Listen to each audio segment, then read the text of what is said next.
Hi, a viewer wants to know which ancestor to venerate.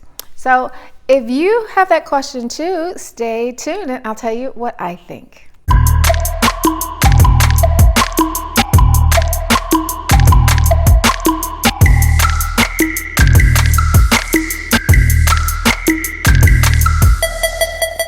Hi, it's Laura Giles with Pan Society. Thank you so much for being here, for sharing, liking, and commenting on our videos and subscribing.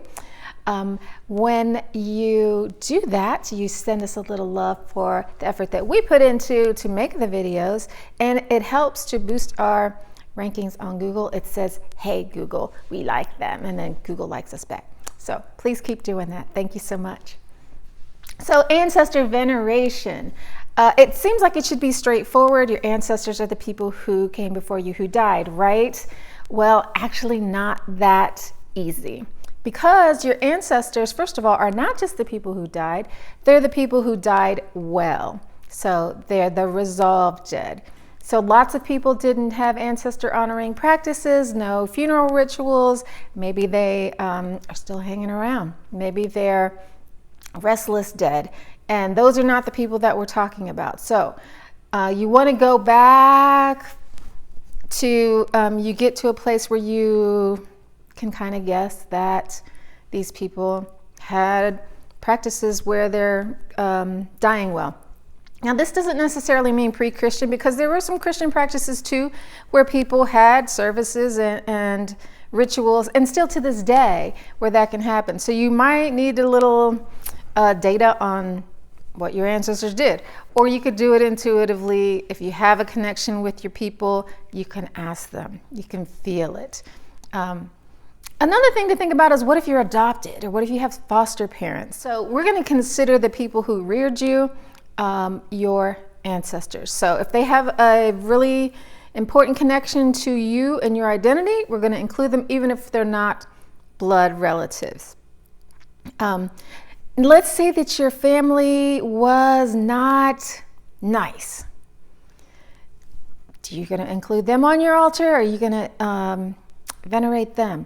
So we don't leave people out just because they're not nice, but if they're not well dead, then we're going to kind of skip over them, because we don't want to interact with that not clean energy, because it's like interacting with your not well alcoholic uncle. You know, he's not the best guy to give advice or the best guy to help you out, because he's not that wise. So we're not going to interact with them. We can send them love. That's a good thing. You know, forgiveness and love is always great, but we're not going to ask them for help. We're not going to have relationships that we nurture with them. Okay. So that leaves everybody else. So that could be a lot of people. Did you see Coco? Now, some cultures believe that that the ancestors are only enlivened for as long as they're remembered, and then their energy kind of goes away and it's no longer available to you. So this is one of the reasons why people have ancestor veneration practices, because you want that energy to be available to you and everybody in your family line to help you. Some people believe that the ancestors hang around for 7 generations, and that's because everything that you do ripples down for the next 7 generations, for good or for ill. And then they have to be available to participate in the stuff that they created, I guess. So maybe you do or you don't believe that. So in some practices, if that is you, then you're going to want to venerate the people whose names that you remember. Now again, they might not be ancestors. So if they're not ancestors, you gotta probably want to clean that up, which is a totally different topic. So that's another consideration.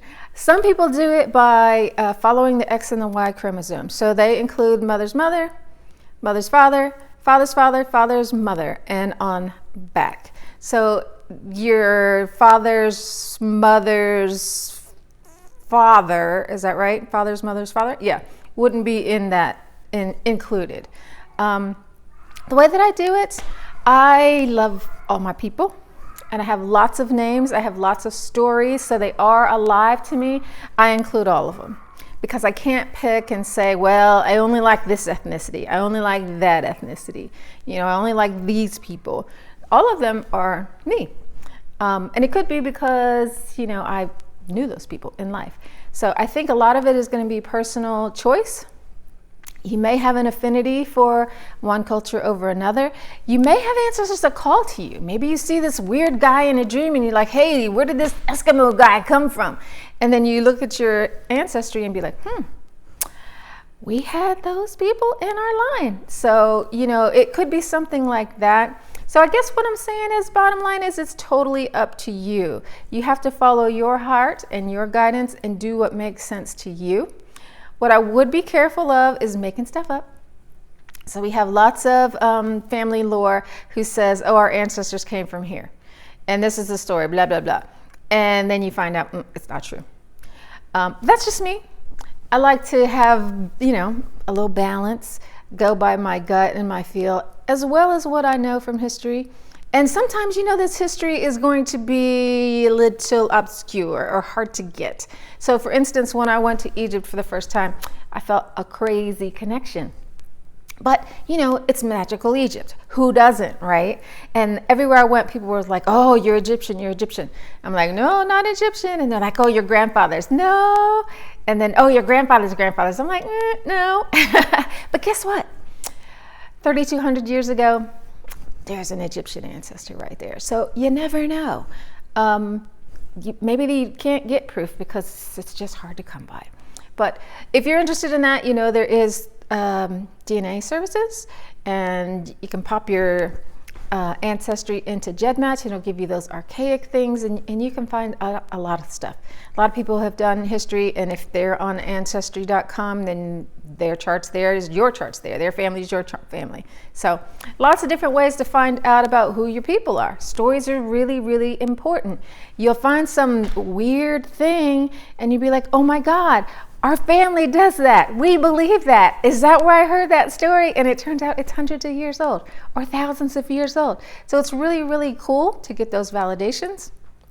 And having this ancestor veneration practice, for me, makes the present more alive and the past more alive. It helps to keep me more connected. So it is a really, really useful, spiritual, deepening thing that I do. If it's something that's new to you, I hope this helps you get started. I would love to hear who you include and how you determine this is the people that belong in my altar. Thanks so much for the questions. Keep them coming, and I'll see you again soon. Bye.